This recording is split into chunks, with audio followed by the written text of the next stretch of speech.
नमस्कार दोस्तों, स्वागत है आपका न्यूज़ का साइंस यूट्यूब चैनल में। आज के इस वीडियो में हम देखने वाले हैं, हाल ही में आप देख रहे हैं समाचार पत्रों में या आप न्यूज़ चैनलों में जब आप देख रहे हैं तो उसमें आपको देखने को मिल रहा है कि तमिलनाडु के क्षेत्रों में और आंध्र प्रदेश के क्षेत्रों में आई हुई बाढ़ के कारणों के बारे में आप देख रहे हैं। तिरुपति के मंदिर में पानी चला जाना और भी ऐसी जगहों पर आप देखेंगे चेन्नई के आसपास और आंध्र प्रदेश का जो तटीय क्षेत्र है उन क्षेत्रों में देखने को मिला है कि खूब जोरदार बारिश हो रही है और कहते हैं कि वहाँ पर खूब बाढ़ आ रही है। तो आखिर शीतकाल में जो मानसून की क्रियाविधि है उसका हम चर्चा करेंगे कि आखिर जब पूरे भारत में जो मानसून जब खत्म हो जाता है लेकिन शीतकाल में ये तमिलनाडु और आंध्र प्रदेश के क्षेत्रों में बारिश क्यों देखने को मिलती है। हालांकि आप देखेंगे तो केरला का पूर्वी हिस्सा भी जो है उसमें भी बारिश देखने को मिलती है।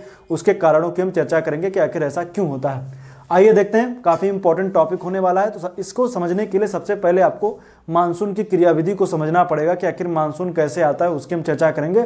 और उसके बाद में जब हम देखेंगे कि आखिर जो मानसून लौटता है उसके बाद की प्रक्रिया कैसे होती है। तो दरअसल मैं आइए कुछ फिगर के माध्यम से आपको बताने की कोशिश करता हूँ कि देखिए, सबसे पहले मान लीजिए जैसे ये पृथ्वी है, पृथ्वी पर ये आप देख रहे हैं ये एक विषुवत रेखा मतलब इक्वेटर, उसके पर आप देखेंगे तो दिखेगी आपको कर्क रेखा मतलब कैंसर लाइन। उसके नीचे जब आप देखेंगे यहाँ पर तो आपको दिखेगी, यहाँ पर आपको देखने को मिलती है मकर रेखा। तो जो रेखाएं आप समझ रहे हैं तो इन रेखाओं के जरिए आप जब समझेंगे तो चाहे वो कैंसर हो, कैप्रिकॉर्न हो, इक्वेटर हो, कोई भी रेखाएं आप देख लीजिए तो इनके बीच में जो डिफरेंस आपको देखने को मिलेगा 23.5 डिग्री का है। और इक्वेटर 0 डिग्री पे और 23.5 डिग्री और 23.5 डिग्री दक्षिण में ये है। अब इनमें जब आप देखेंगे तो ये आपको देखने को ये मिलेगा कि सूरज के उत्तरायण और दक्षिणायन की स्थिति होती है। सूरज इन्हीं रेखाओं के बीच में उत्तर से दक्षिण होता रहता है। अब जब आप देखेंगे तो सूरज, मान लीजिए हम बात करते हैं मार्च में, तो मार्च में सूरज जो होता है वो इक्वेटर पे होता है। मार्च के बाद देखेंगे जब बात आएगी जून की, तो जून में सूरज जो होता है वो कर्क रेखा पर होता है जून में। उसके बाद में जब सितंबर की बात करेंगे तो सितंबर में फिर यहाँ पे आ जाता है। और उसके बाद में जब हम बात करेंगे दिसंबर में, तो दिसंबर सूरज मकर रेखा पर होता है। और जहाँ पर सूरज की किरणें लंबवत होती हैं, जो सूरज की किरणें लंबवत होने की वजह से क्या होता है कि वहाँ पर गर्मी खूब पड़ती है। जब गर्मी खूब पड़ती है तो वहाँ देखेंगे तो निम्न दाब का क्षेत्र बनता है और उस निम्न दाब के क्षेत्र को ITCZ क्षेत्र बोलते हैं, इंटर ट्रॉपिकल कन्वर्जेंस जोन। तो इसको आप याद रखिएगा, ITCZ, तो याद रखिएगा, ये शब्दावली दिमाग में रखिएगा, फिर उसका हम जिक्र इसमें करेंगे। तो ITCZ बनता है। तो अब आप देख लीजिए, जब अब आप इससे जरिए समझ सकते हैं कि जब जहां जहां पर सूरज होगा वहां पर ITCZ बनेगा। तो जब हम ये लाइन जो आप देख रहे हैं इसमें इस फिगर में, तो आपको ये दिख रही है इक्वेटर और ये लाइन है कैंसर, और नीचे की तरफ देखेंगे तो मकर रेखा आपको कैप्रिकॉर्न नीचे दिखेगी। अब आइए देखते हैं, ये जो सिचुएशन में बता रहा हूं ये है मार्च की। मार्च में सूरज कहां पर चमकेगा? इक्वेटर पे। और उसके बाद में जब हम देखेंगे जून में जब आएंगे तो जून में तो ये कहां पर आ जाएगा? ये आ जाएगा कर्क रेखा पर या कैंसर लाइन पे। तो इसको याद रखिएगा दोनों बातें। जब सूरज कर्क रेखा पर आता है तो सीधी बात है ITCZ का जो क्षेत्र होता है वो कहां बनता है? वो बनता है कर्क रेखा पर, मतलब कि ये वाले क्षेत्र में ITCZ का क्षेत्र बनेगा। ITCZ का क्षेत्र का मतलब कि हवा गर्म हुई, हवा ऊपर उठेगी। जब हवा ऊपर उठेगी तो उसका जगह भरने के लिए आसपास से और हवाएं आएंगी। इसकी वजह से आप देखेंगे तो यहाँ पर क्या होगा कि यहाँ से पवनें चलना शुरू होंगी, फिर उससे क्या होगा कि मानसून आएगा। तो मानसून की दिशा जब आप देखेंगे तो इस तरीके से होती है। लेकिन आप ये एक बात और याद रखिएगा, फेरल का नियम है, फेरल के नियम के अनुसार जब कोई पवन अपना गोलार्ध चेंज करती है तो उत्तरी गोलार्ध में अपने दाएं हाथ पर और दक्षिणी गोलार्ध में अपने बाएं हाथ पर मुड़ जाती है। एक बात ये भी आप याद रखिएगा। तो जैसे ही मान लीजिए सूरज कर्क रेखा पर चमक रहा है और यहाँ पे मानसून आ रहा है, यहाँ से कोई पवन आ रही है, तो मान लीजिए जैसे मानसून की, तो ये जैसे ही आप, क्योंकि इक्वेटर पे गोलार्ध चेंज हो जाएगा ना, नीचे दक्षिणी गोलार्ध, इसके ऊपर उत्तरी गोलार्ध, जैसे ये इस तरफ मुड़ेगी और वो अपने दाएं हाथ पर मुड़ जाएगी। देखिए जैसे गोलार्ध चेंज किया, दाएं हाथ पर मुड़ गई और उत्तरी गोलार्ध में दाएं हाथ पर जैसे ही मुड़ेगी तो यहाँ पर केरल पड़ेगा। इसकी दिशा जब आप देखेंगे तो कौन सी है? दक्षिण है और पश्चिम है। तो इस मानसून को बोला जाता है दक्षिण पश्चिम मानसून, जिसकी वजह से पूरे भारत में बारिश होती है। लेकिन इस मानसून के पैरेलल जब आप देखेंगे तो यहां से मानसून निकल जाता है और इस वाले क्षेत्र में बारिश नहीं होती। अब यहां से दूसरी शाखा होती है, जैसे बंगाल की खाड़ी की शाखा से इस वाले क्षेत्र में काफी ज्यादा देखेंगे तो निम्न दाब का क्षेत्र बनता है, जिससे इस वाले क्षेत्र में बारिश होती है। वो मैंने आपको बता दिया है। जब आप देखेंगे भारतीय मानसून की क्रियाविधि में, उस वीडियो में मैंने इन सब का जिक्र किया है कि आखिर बंगाल की खाड़ी की शाखा और अरब सागर की शाखा से कैसे बारिश होती है। लेकिन चूंकि इस वीडियो में हम बात करने वाले हैं शीतकालीन मानसून की क्रियाविधि के बारे में, जिसकी वजह से ये इस क्षेत्र में बाढ़ की स्थिति बनती है। अब आइए चीजों को समझते हैं कि आखिर ऐसा क्यों होता है। अब चूंकि मैंने जब ये सिचुएशन बताई है, वो ये सिचुएशन कब की है, जब सूरज 21 जून को कर्क रेखा पर चमक रहा है, यहां पर कर्क रेखा पर। जून के बाद में सूरज क्या होगा, सूरज दक्षिणायन की स्थिति में आएगा। जून के बाद जुलाई, अगस्त, सितंबर, यहां पर करीब आ जाएगा सूरज जुलाई में, यहां पर करीब आ जाएगा अगस्त में, यहां पर आ जाएगा फिर सितंबर में। तो देखिए यहां पर सूरज कैसे है, यहां पर है जून में, उसके बाद जुलाई में, यहां अगस्त में, या सितंबर में। यहां सितंबर में जब सूरज यहां आ जाएगा तो सीधी बात है आईटी सीजेड का जो क्षेत्र है वो धीरे धीरे नीचे खिसकने लगेगा। हालांकि थार मरुस्थल की वजह से यहां का तापमान काफी ज्यादा हो जाता है गर्मियों के महीने में, तो आईटी सीजेड की रेखा सीधी ना होकर के कुछ इस तरीके से कर्व हो जाती है, और यही स्थिति पूरे भारत में हमें देखने को मिलती है। इस तरीके से आईटी सीजेड होता है, इसको याद रखेगा। और जैसे जैसे सूरज दक्षिण की ओर आता चला जाएगा, ये आईटी सीजेड का क्षेत्र भी नीचे चला जाएगा। तो सीधी बात है यहां पर दोनों गोलार्धों की व्यापारिक पवनों जो थे वहां पर आकर के मिलती है, इसकी वजह से कहां पर, यहां पर बारिश होती है।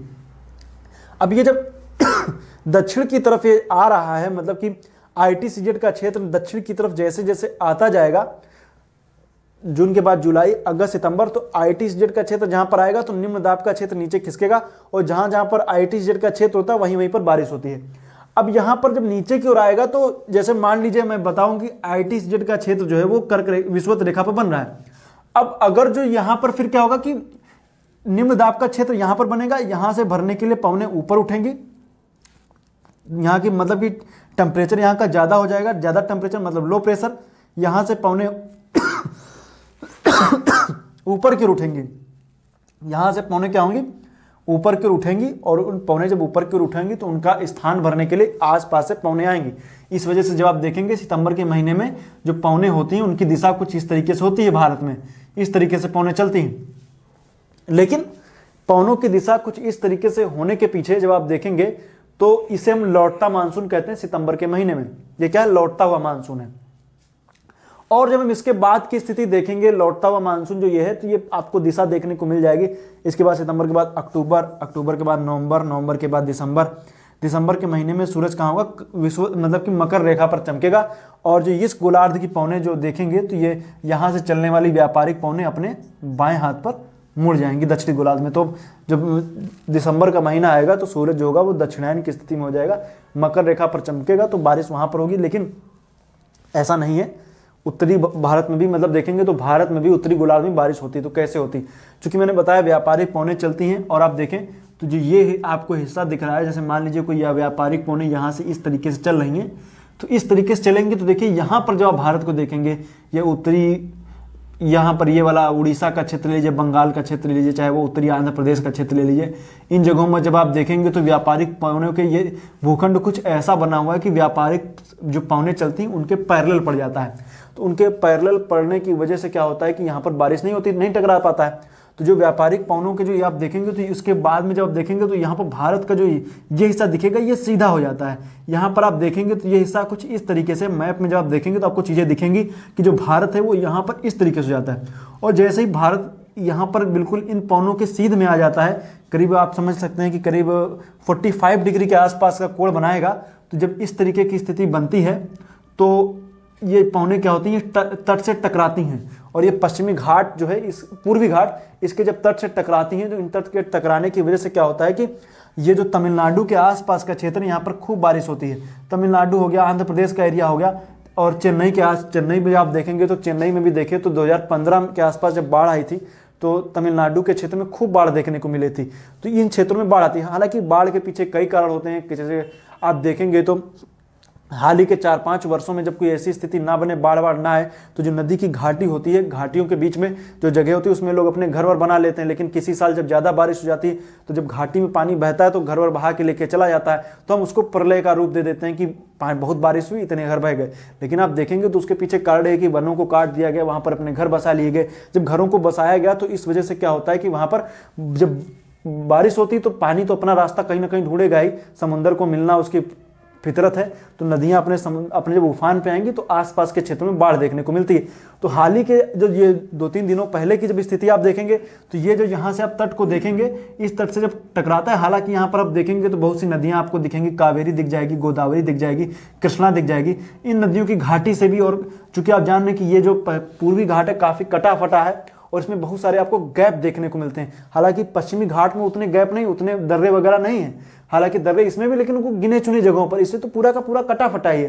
तो जो मानसून होता है या कहीं जो शीतकाल के जो मानसून की क्रियाविधि होती है, जो मानसून होता है, जो पवनें होती हैं, उस घाटियों से जो कटा फटा है पश्चिमी घाट का, जो पूर्वी घाट का एरिया है, इनके बीच से नदी घाटी से होते हुए मानसून अंदर इंटर कर जाता है। और आप देखेंगे कि तमिलनाडु के मेन तट से दूर, काफी दूर पर कोयम्बटूर में भी बारिश आपको देखने को मिलती है, वहां भी बाढ़ आती है। यहां तक कि जब आप देखेंगे तो जो ये वाला हिस्सा आपको देखने को मिलेगा नीलगिरी के आसपास का क्षेत्र है, या आप देखेंगे तो ये अनाईमुडी के आसपास का क्षेत्र है, वहां पर भी आपको अन्नामलाई के आसपास का क्षेत्र, तो उन क्षेत्रों में बारिश देखने को हमें मिलती है। यहां तक कि केरला के क्षेत्रों में भी बारिश होती है, जहां पर आप देखेंगे तो इसके किस तरफ, पूर्वी किनारे पर होती है। तो ये वाला क्षेत्र जो होता है, हालांकि जब इस टाइम पे आपको केरल में जब बाढ़ आपको देखने को मिलेगी तो वो किस केरल में होगी, पूर्वी केरल की तरफ देखने को मिलती है। तो यही कारण है कि जब शीतकालीन मानसून की क्रियाविधि के तहत जब आप देखेंगे तो जो ये इसकी दिशा आप देखिए तो कौन सी है, उत्तर पूर्व है।